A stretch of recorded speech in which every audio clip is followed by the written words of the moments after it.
So yun guys, good morning. Itong motor yung gagamitin natin, RXT 135. As you can see, napakaganda ng ating panahon ngayon. Pupunta nga pala tayo ng Lapas ngayon dahil may bibilhin tayo doon. Bibili tayo ng karot sa lumpia wrapper dahil maglulumpia daw si Mrs. mamaya. Napakasarap talaga magmotor dito sa atin dahil walang traffic. At lalo na pag ganito yung kalsada kaganda, masarap magmotor. Please, I don't have any time for any gossip now. Eh? Yes, Kaya nga pala doon tayo bibili ng karot sa Lapas dahil tabo doon, dahil mapapamura tayo doon. Gago!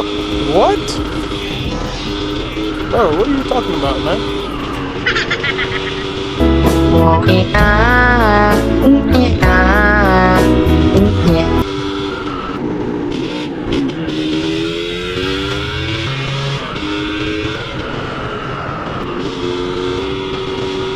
So yun guys, medyo malapit na tayo sa ating pupuntahan ngayon.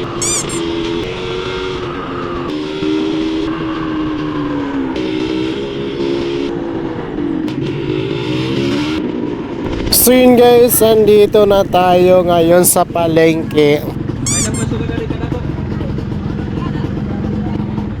Pera? 120 daw yung kilo, mapapamura yata tayo dito. Gago! At bumili nga pala rin tayo ng green sili. Ada ka lumpia wrapper? Lumpia wrapper? 105 lang pala yung binayaran natin, talagang napamura tayo. Gago! May pera lumpia wrapper doy. 100 ang gat. Uy, damo doy, sabungin na di mausap pa. Para ko rin ta.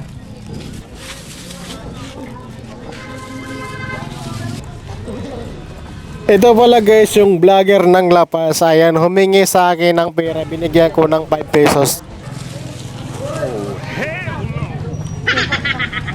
So yun guys, nakabili na tayo ng karot sa green sili at lumpia wrapper.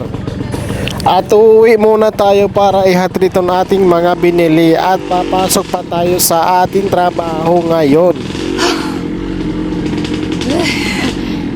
Nice! Gago!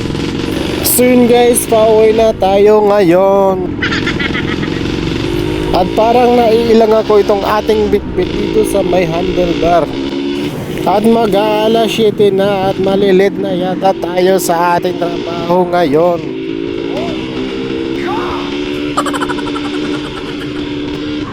At hindi pa pala tayo nakapag-almusal. Pero okay lang, hindi pa naman tayo papayat.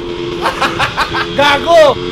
Kakain na lang tayo mamaya doon sa opisina pagdating natin sa warehouse. At magtitinapay na lang muna tayo. Bibili na lang muna tayo ng pag-isal.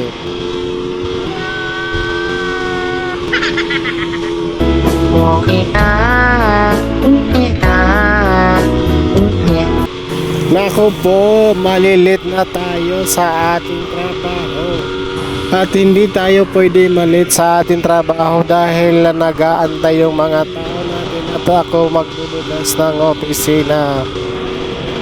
Oh, hell no! Time check 6:40. We have still 20 minutes. Kaya pa to. Don't cry, don't cry.